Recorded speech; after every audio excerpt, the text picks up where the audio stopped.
nosológicas, no sé si sepan qué es una entidad nosológica, es una alteración que tiene una etiología, patología, patología común. En el caso de las neoplasias, estas no tienen elementos muy diferentes entre unas a otras, sí tienen ciertas características, pero fisiológicamente no pegan un estado nada más, son varios elementos. Una definición, una neoplasia dice que es una proliferación anormal, de tejido nuevo, que es incontrolada, que no tiene un punto definido, que es agresivo al portador, que son de estas características portadores. Entonces estudia la neoplasia, la tabla de definición.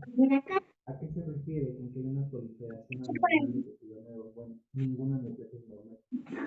No es la principal parte de la definición. ¿Vale?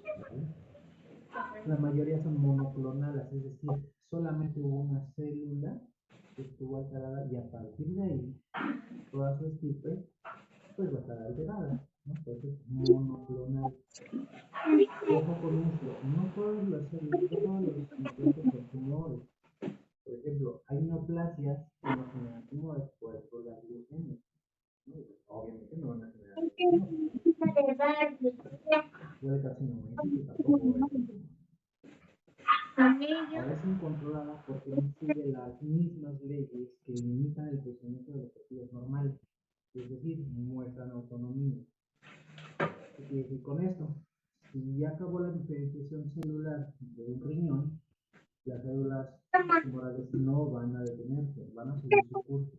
Por lo tanto, no va a contribuir a la alimentación del portador. Parece chiste, pero es como si dijera, como un tumor de cerebro voy a estar triste. Pues no, que no tiene que ver con esta función de célula. Ahora, no hay punto final esperado. Pueden que sea forma indefinida hasta que muera la persona. Sin embargo, la velocidad de crecimiento va a ser raro que sea la del organismo. Lógicamente, porque el organismo tiene recursos para poder alimentar a esa neoplasia, que simplemente esta no va a poder crecer.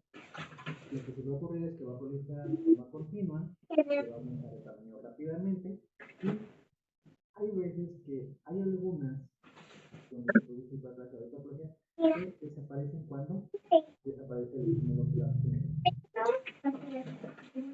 ¿Hasta aquí alguna duda? No, doctor. Bien, ahora porque dice que son agresivos, la definición. La agresividad radica en lo incontrolable que es, ¿no? Para eso se dividen en dos tipos, neoplasias benignas y neoplasias malignas. Las benignas pueden generar funciones aberrantes, por ejemplo, una denomización del adenoma hipofisiario puede ser la silla turca, la hipófisis, puede generar algunas hormonas que van a tener efecto en otros órganos. Entonces, si aumenta la secreción de hormonas, pues va a aumentar el estímulo, puede generar esa funcionalidad. Por ejemplo, aunque es benigna, puede generar muchas alteraciones. Un plexo coroide, ¿no? Tenemos el cerebro, ¿no? Digamos que tenemos aquí el círculo. Sí, alguien levanta la mano, Fernanda. Es que le iba a comentar que se le escucha muy bajito. No sé si puede hablar un poquito más alto. Es que mis compañeros me están comentando.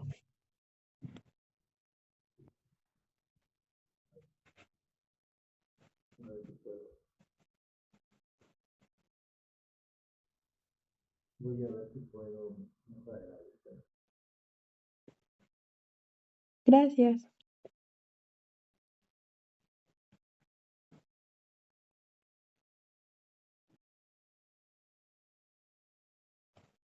Una disculpita.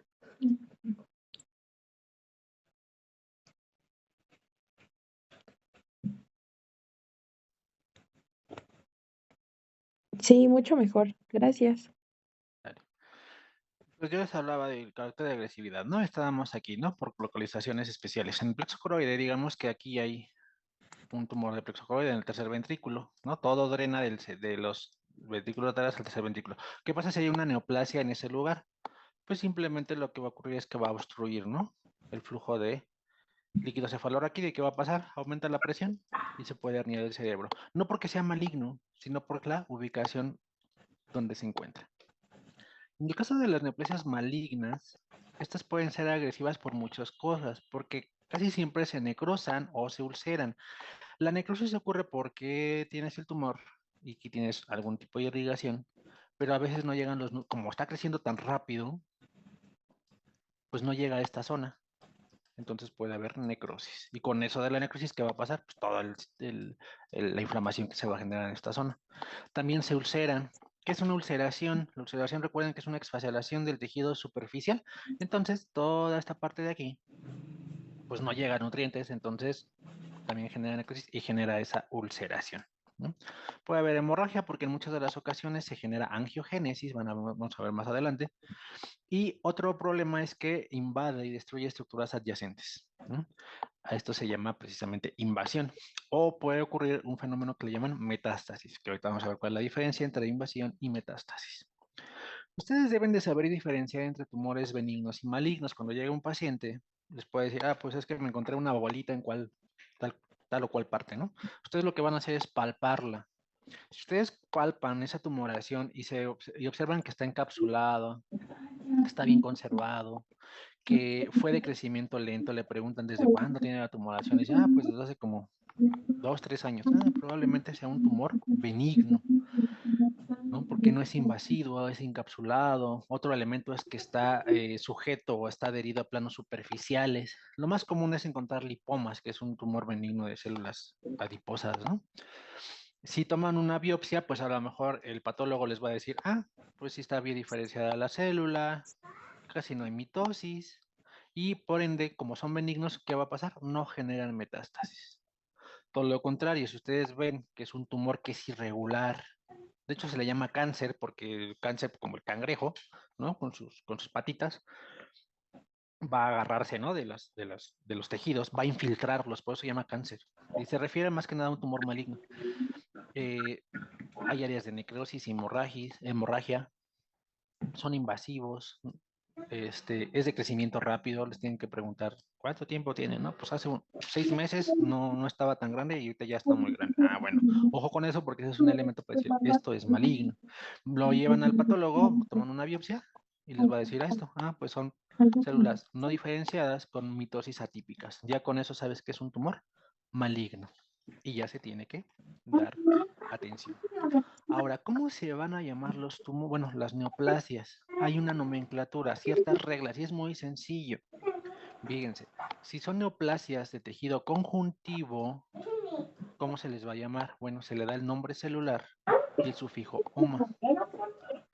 Por ejemplo, si es tejido fibroso, ¿qué es fibroma?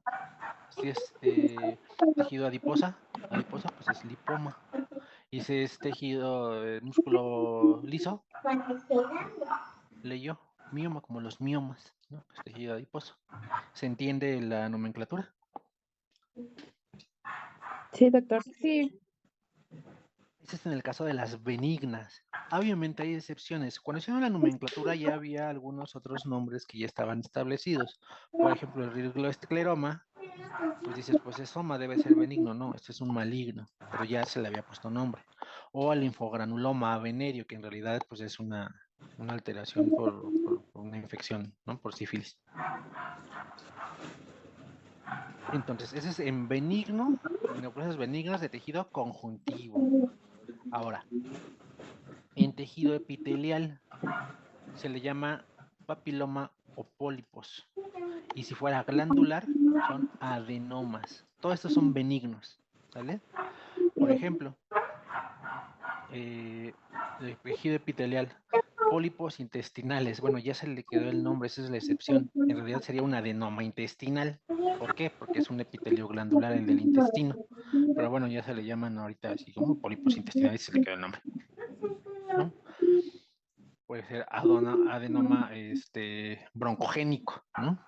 Entonces, en teoría debe ser un tumor del epitelio, ¿no? Del sistema respiratorio, ¿no? Benigno, en teoría, pero pues no se le llama así, pero deben de seguir esta nomenclatura, ¿sale? En el caso de malignos de tejido conectivo, ¿no? La única diferencia con el benigno, acordemos del benigno, en el benigno es el sufijo oma. ¿Qué va a pasar en el maligno? El sufijo sarcoma. Fibrosarcoma, liposarcoma, leiomyosarcoma.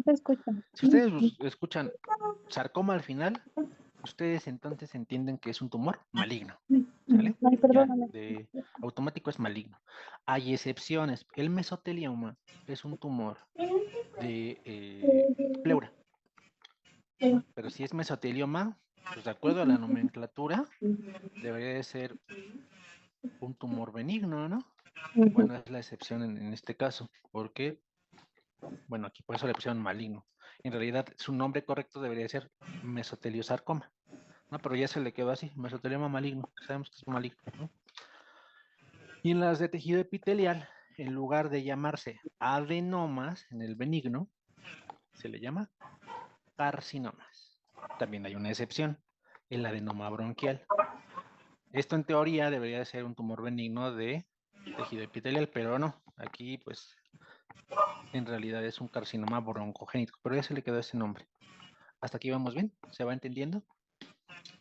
Si quieren les envío la presentación, no es necesidad de que tomen capturas ni que tomen apuntes. Ya les puedo mandar con su jefa la presentación en PDF.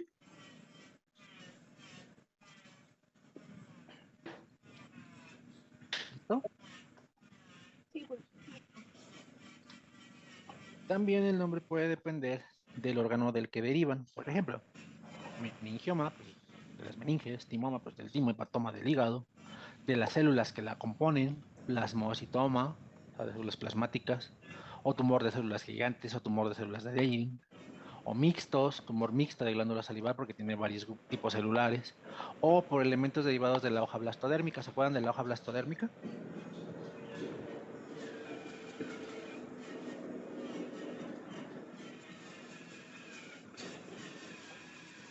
Díganme cuáles son los componentes del disco trilaminar.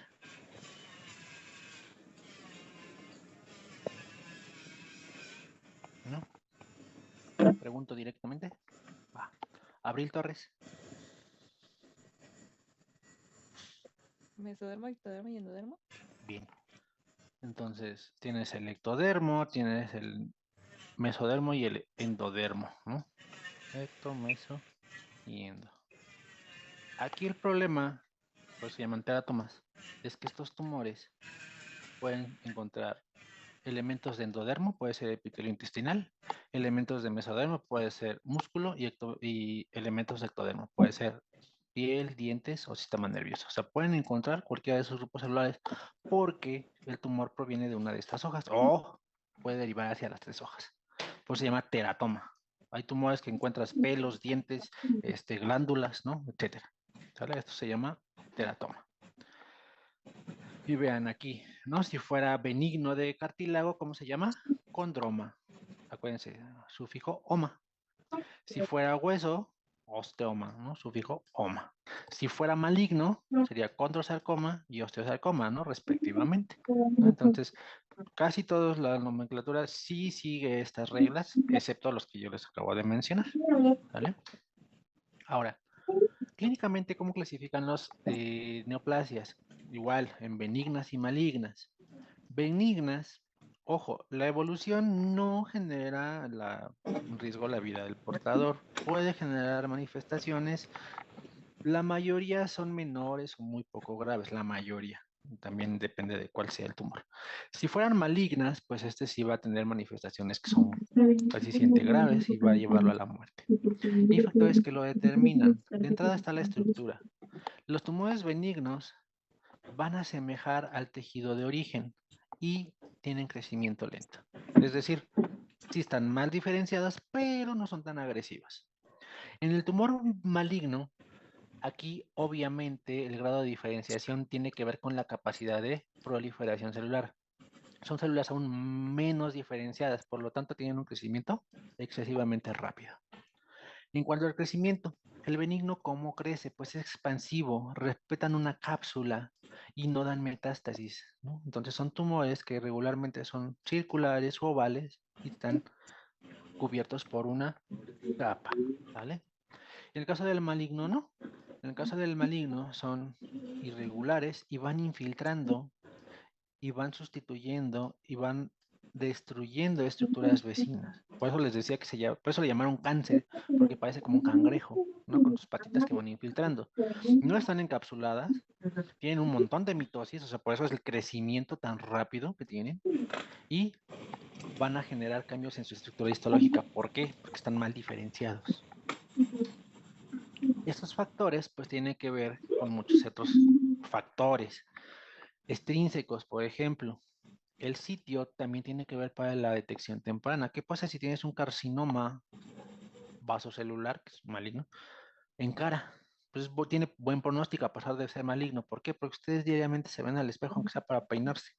Entonces, si ustedes ven algo en su carita, luego se van a dar cuenta si estaba ahí antes o no estaba ahí antes, o si ha crecido, ¿no? Muy rápido en el tiempo.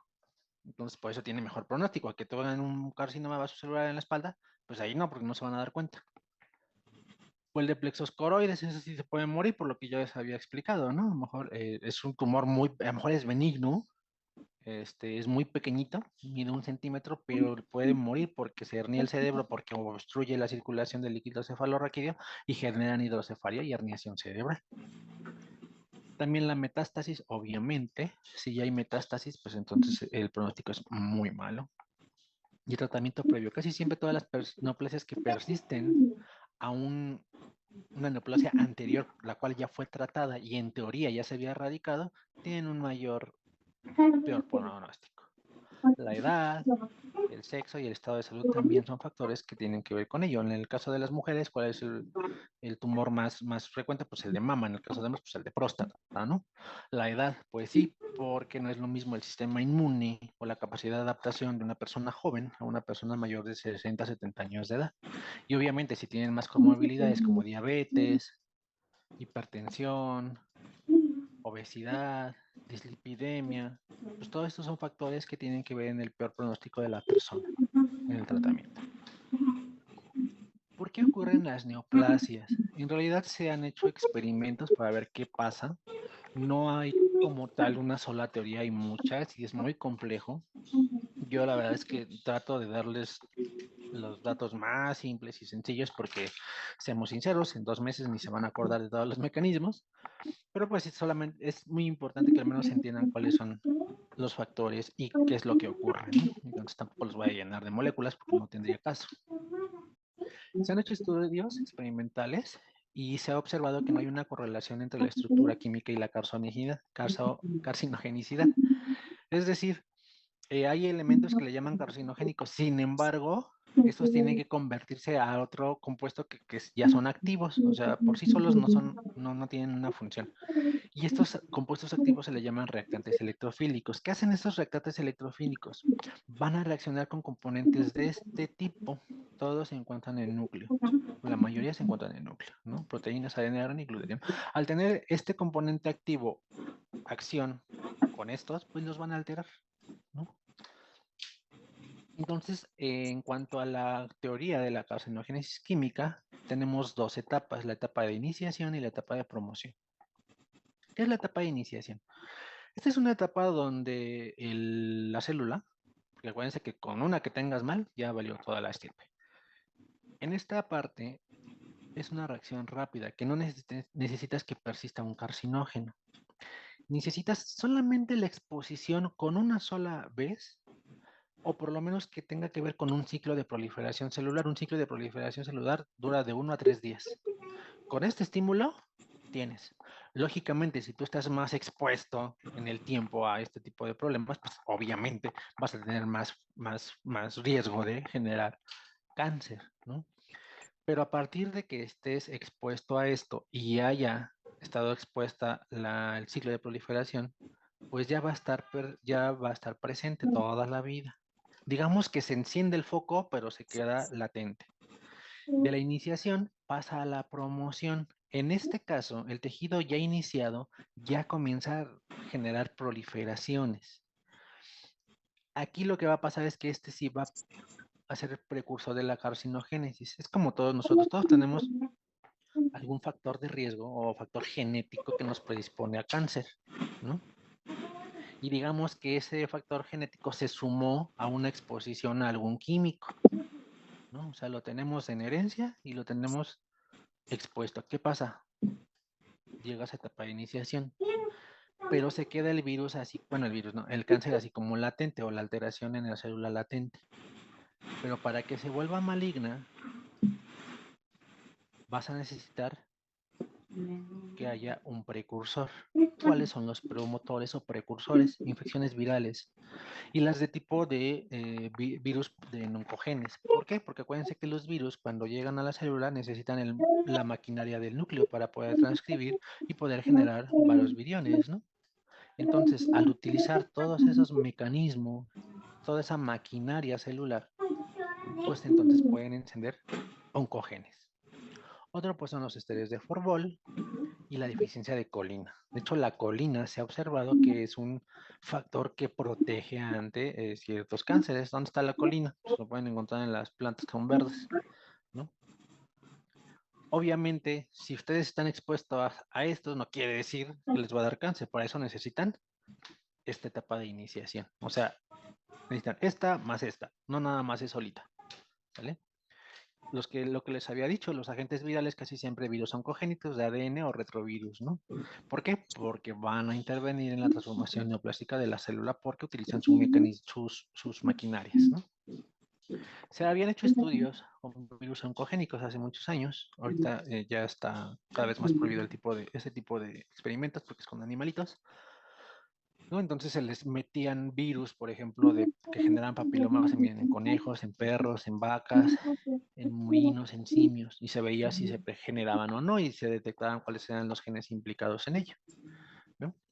O de ARN, ¿no? 100 virus de ARN, ¿no? Por ejemplo, es el virus de leucemias y sarcomas en aves, en murinos también, ¿no? En gatos, en hámsters, ya no se hace. Otro factor, pues, es la radiación. La radiación solar se ha visto que generan neoplasias epiteliales y la UV en conjuntivas, ambas en ratas. Ese es un factor de riesgo, ¿no?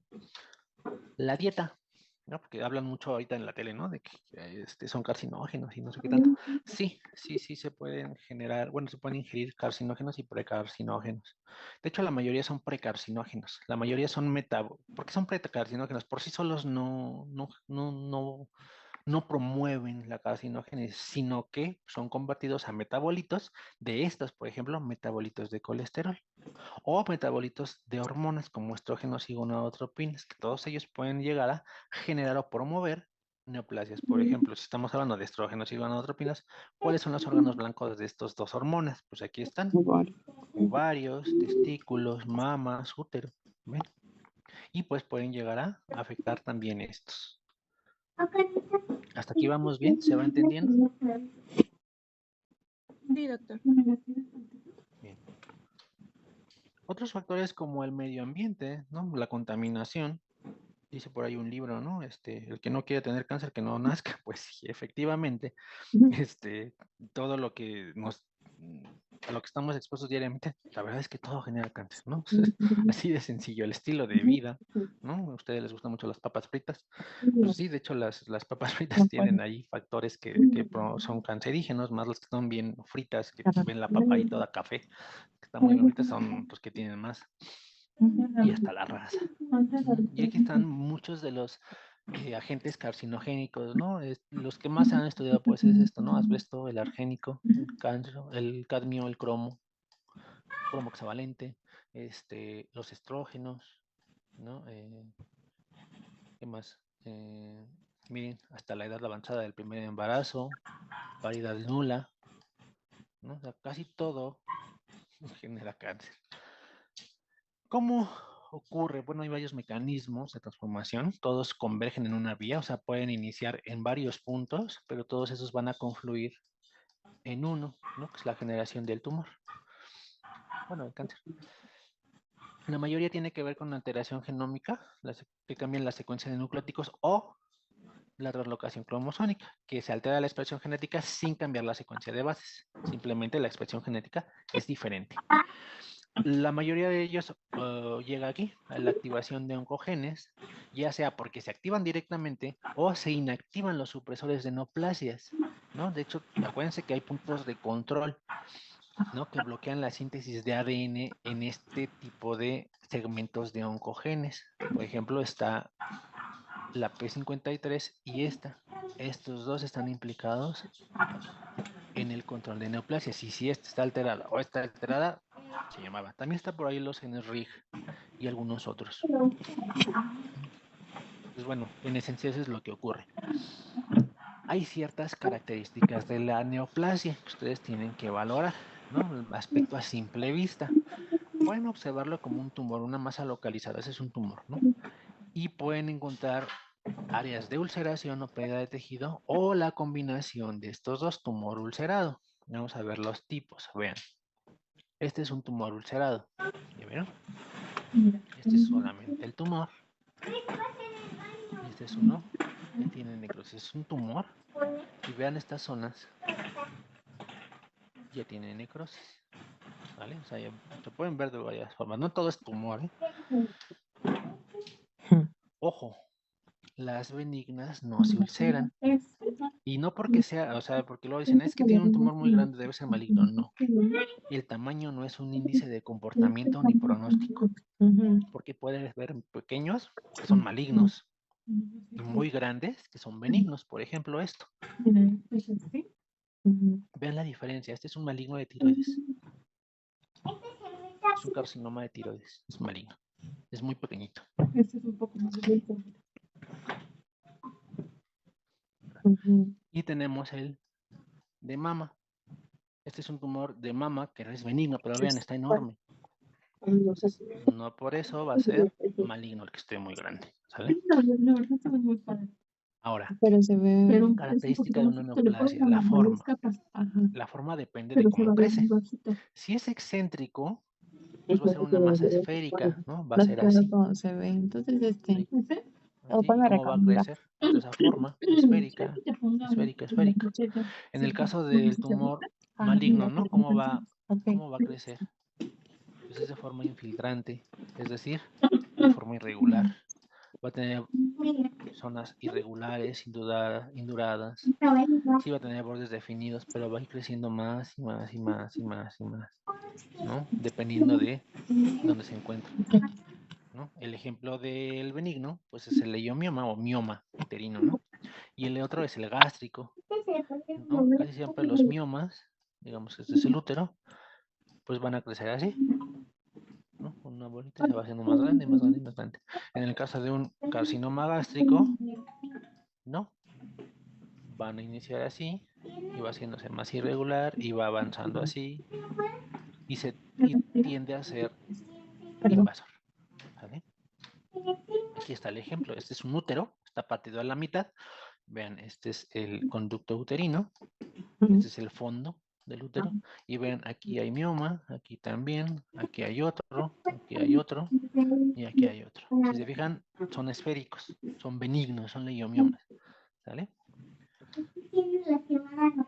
Ahora, la superficie de las neoplasias pueden estar encapsuladas, casi siempre todos son encapsulados los benignos, son lisos, uniformes y nodulares. De hecho, es lo que acabamos de ver aquí. Vean, superficie es lisa, es nodular, es uniforme. También puede ser papilares, que sean como granulosos, o ya metastásicos. Hasta el final tengo una foto de una metástasis de hígado. Van a ver que sí parece como umbilicado. O vegetantes, ¿no? Que son ulceradas, infectadas o necróticas, que es lo que vimos aquí, ¿no?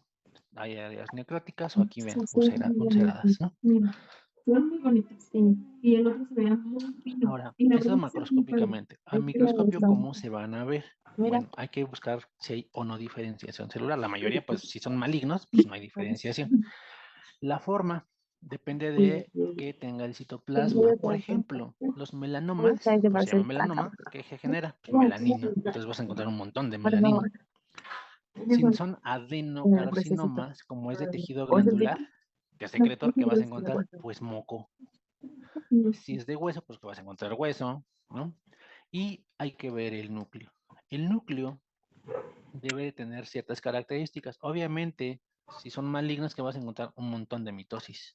Y el núcleo irregular, ¿por qué? Quiere decir que de forma constante está transcribiendo información. ¿Por qué? Porque se está generando una gran cantidad de células de ese tipo.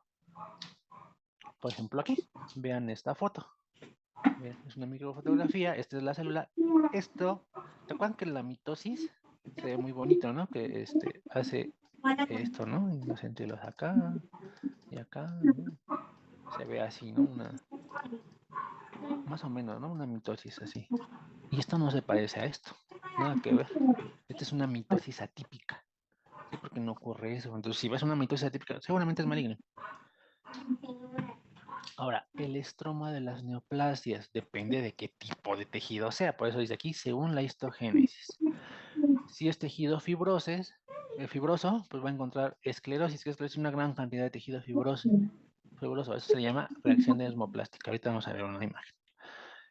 Obviamente, si es óseo, pues va a ser de hueso, ¿no? Si es adiposo, es de grasa, vascular, glial, ¿no? O sea, depende del tipo celular. Vean esto. ¿Esto qué es?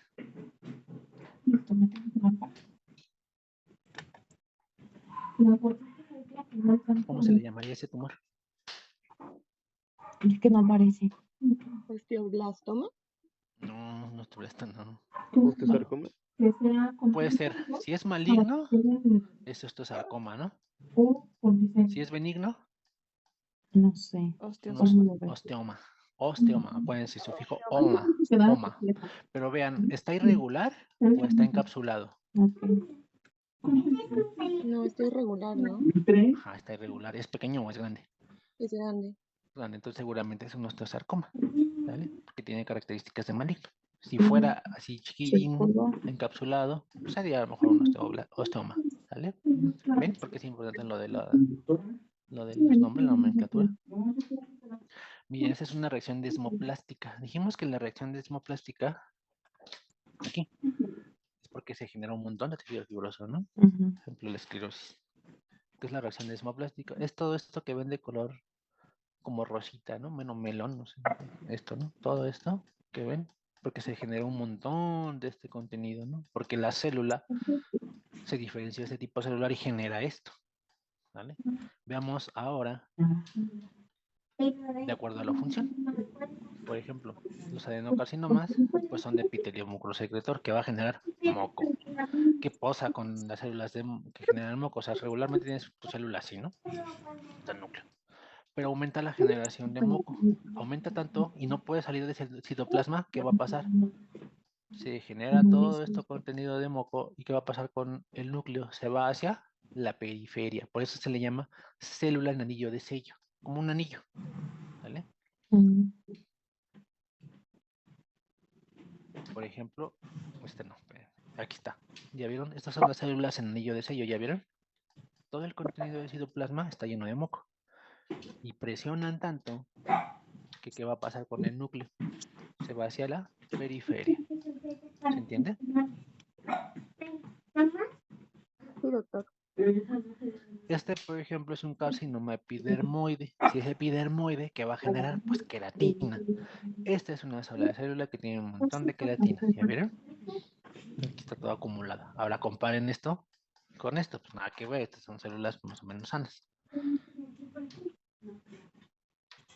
Este también es un ejemplo de célula en anillo, nada más que este es en masón. Está coloreado con masón.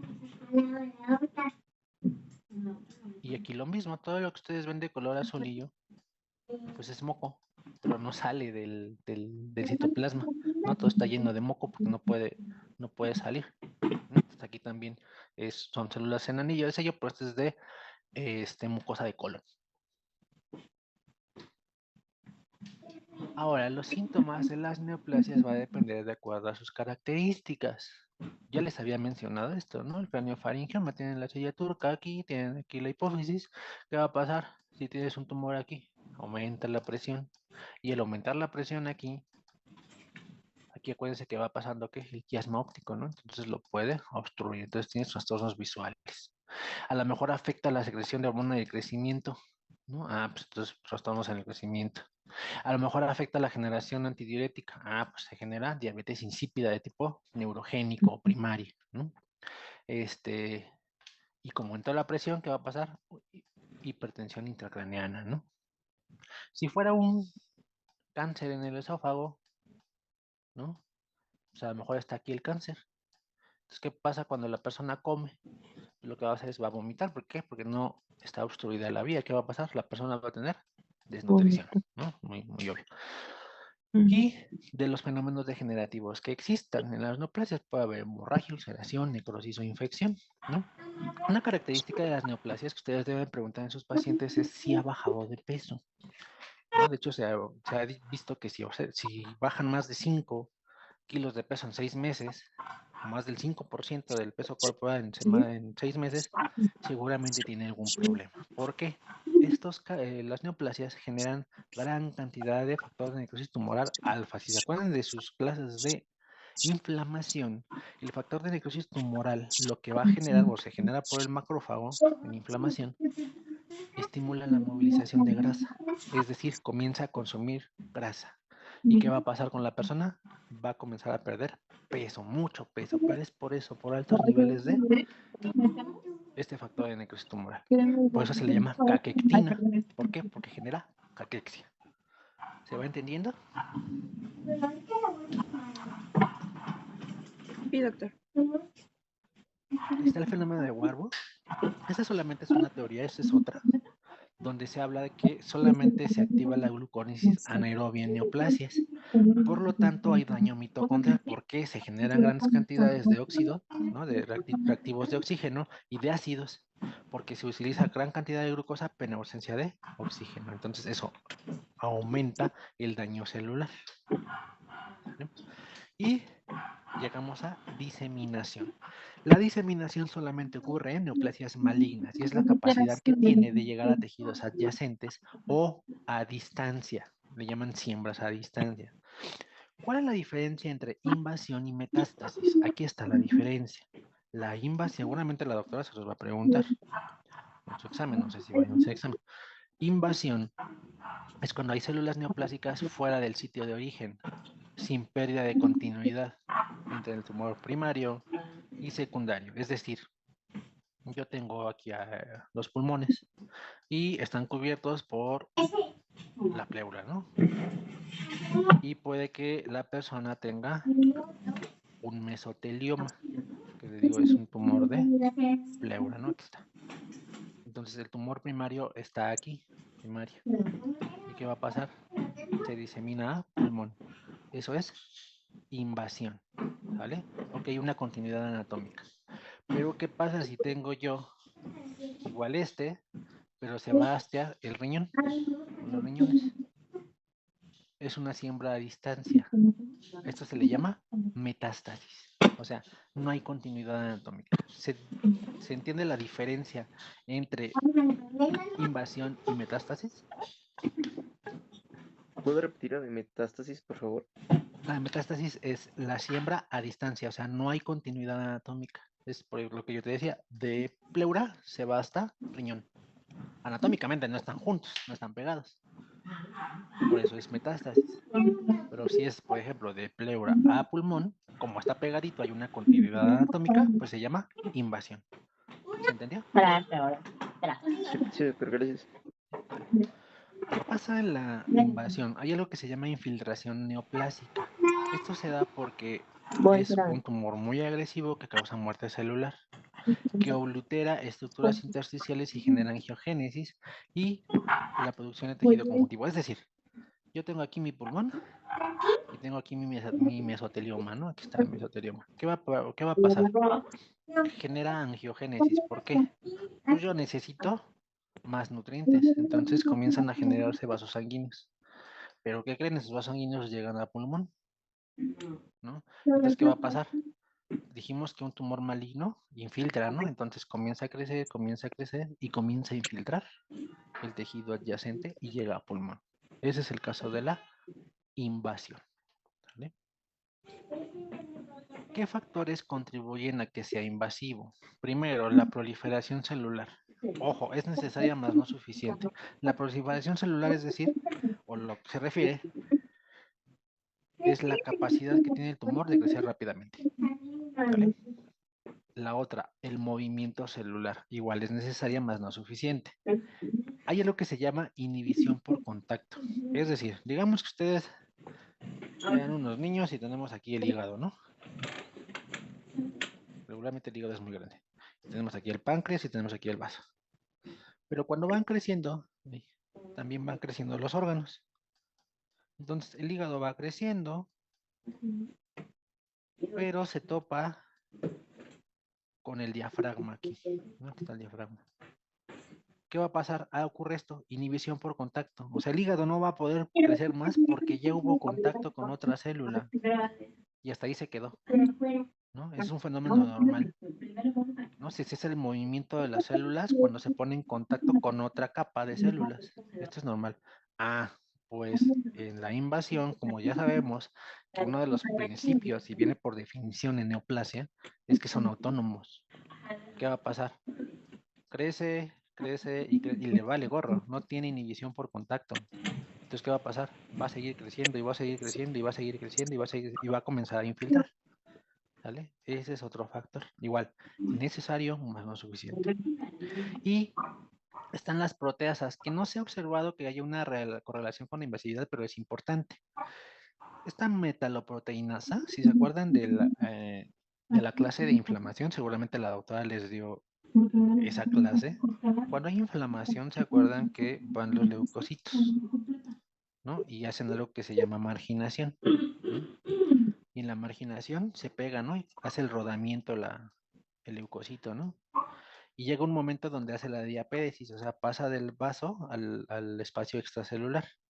Pero para pasar el espacio extracelular ocurren dos cosas, que es la contracción de las células epiteliales, se contraen para generar espacios más grandes, para que puedan pasar las células. Pero eso no es suficiente. Los leucocitos generan metaloproteinasas. ¿Qué hacen las metaloproteinasas? Rompen fibras extracelular, matriz extracelular. Pues se ha visto que uno de los factores importantes pues es que generan metaloproteinasas y eso les permite infiltrar tejidos o espacio extracelular. ¿Vale? Ahora, ¿cuáles son las vías de invasión? Pues las que tienen menor resistencia a la penetración, por ejemplo, el espacio intersticial, las cavidades y conductos preformados. Y esto es lo más importante. ¿Cuáles son los conductos preformados? Los vasos sanguíneos y linfáticos. Empiezan por los de pequeño calibre y son de importancia pronóstica porque por ahí se permea la gran cantidad de células malignas. Y lo que puede ocurrir es que tenemos un tumor y por aquí va pasando un vaso linfático. Entonces, ¿qué va a pasar? Comienzan a permear, pero puede que se atoren, ¿no? Pueden obliterarlos o pueden destruirlos, ¿no? Si es que se desprende. Las células los tejidos de mayor resistencia, pues es el hueso y el cartílago, ¿no? Es raro encontrar ahí invasión.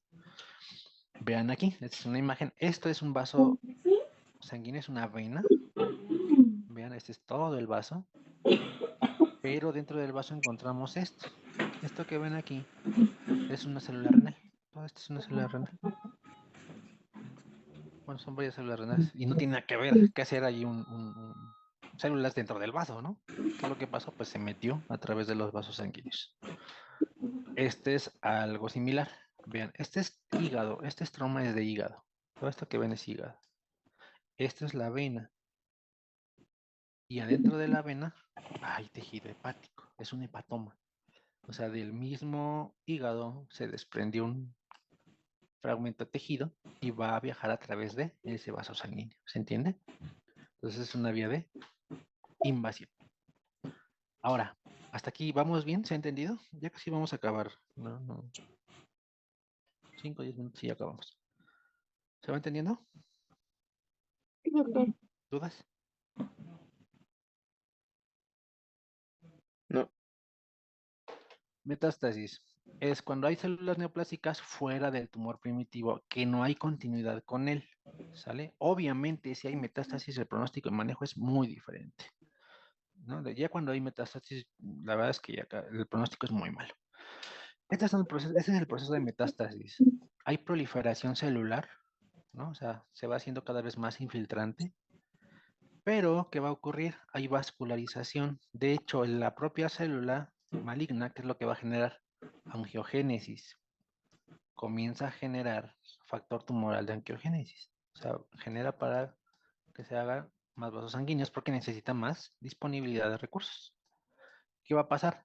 Se va a desprender una pequeña parte de ese tumor y se va a ir a través del vaso sanguíneo como si fuera una embolia.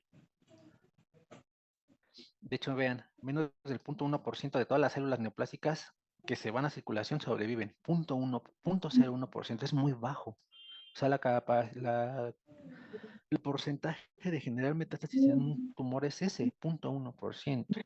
Si llegara a sobrevivir, lo que va a pasar es que este tumor se va a filtrar en algún lugar. ¿Dónde? Pues donde sea, ¿no? Digamos que se filtró en glomérulo renal, en riñón. Llegó en riñón, llegó al glomérulo y ahí se detuvo el tumor. ¿Qué va a pasar? Comienza a infiltrar ahí. Ahí se detuvo porque ya no hay circulación, se filtró y aquí tienes el tumor secundario o la metástasis. Eso es lo que ocurre en metástasis. Por ejemplo, aquí, este es un ganglio linfático y tiene carcinoma mamario. Son todas las células que están viendo ahí. ¿Sale? No tiene nada que hacer ahí, pero pues ahí, hasta ya llegó. ¿Cuáles son las vías de diseminación? La más frecuente carcinomas es esta, la linfática. Acuérdense, carcinoma es un tumor maligno, ¿no? Regularmente hay ganglios de drenaje normal.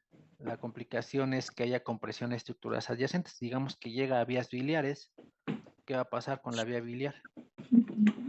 Si llega aquí, genera un tumor, ¿qué es lo que va a pasar? Se puede obliterar y que aumenta la secreción de bilirrubina y hay ictericia, ¿no? ¿Qué pasa si fuera un tumor? Aquí está el riñón y de aquí se vienen los uretes. Se obstruye los uretes. ¿Qué va a pasar? Presión de regresión y aumenta y genera hidronefrosis. Puede romper venas también, o si son por ganglios, pues los puede ir obstruyendo. ¿Sale? Los puede infectar. La otra es la hemática. La hemática es más frecuente en sarcomas.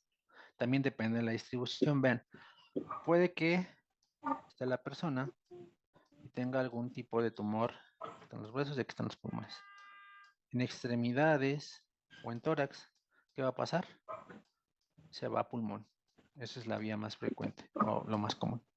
Si es linfohemática, pues llegan al conducto torácico. Entonces también llega a pulmón. Y está la transelómica. Esta a lo mejor se las pregunta la doctora. También se le llama por implantación. Es cuando la célula neoplásica pasa de una cavidad serosa a otro sitio. Por ejemplo, una cavidad serosa, o sea, de la pleura a la mama o al pulmón. O del peritoneo al ovario o al tubo digestivo. Regularmente trae líquido hemorrágico y se genera tejido fibroso. De hecho, muchas veces los cuadros intestinales de oclusión se deben a tumores, ¿no? Llega la persona o el paciente al hospital porque no ha hecho del baño, ¿no? Y está bien inflamado. Y dicen, no, pues a lo mejor tuvo un problema intestinal o un hilio paralítico. Hacen una laparotomía y lo que encuentran, pues es un tumor, ¿no? Es lo más frecuente. Está también por ciertos conductos preformados, por ejemplo, vías respiratorias. A lo mejor tienes un tumor de laringe, ¿no? Aquí está la lengua. Tienes un tumor aquí, pues se puede ir a tráquea o bronquios principales, ¿no? O de tubo digestivo, igual de esófago puede pasar a estómago, si es que sobrevive. O igual el sistema urinario también. ¿Por qué? Porque se van descamando estas células neoplásicas y se pueden implantar en otro sitio. Entonces también puede ocurrir eso. Vean aquí ustedes, este es un ejemplo de metástasis hepática. Ven, tiene como un aspecto de umbilical. No todos tienen un aspecto umbilical, pero es más o menos como un aspecto umbilical. Aquí acabamos. Igual es una metástasis pulmonar, vean. Todas las áreas de neoplasia, ¿no? Que existen. Y este es uno de peritoneo, vean, ya hasta perdió la forma, pero vean todos los tumorcillos que generó todo el peritoneo. ¿Tienen alguna duda?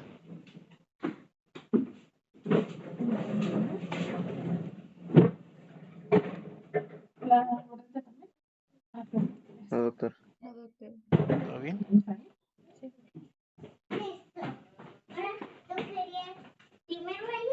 Pues ya no sé si quieren agregar algo.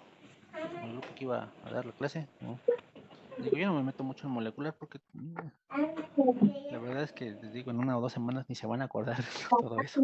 Me interesa más como lo práctico. ¿Algo más, niños?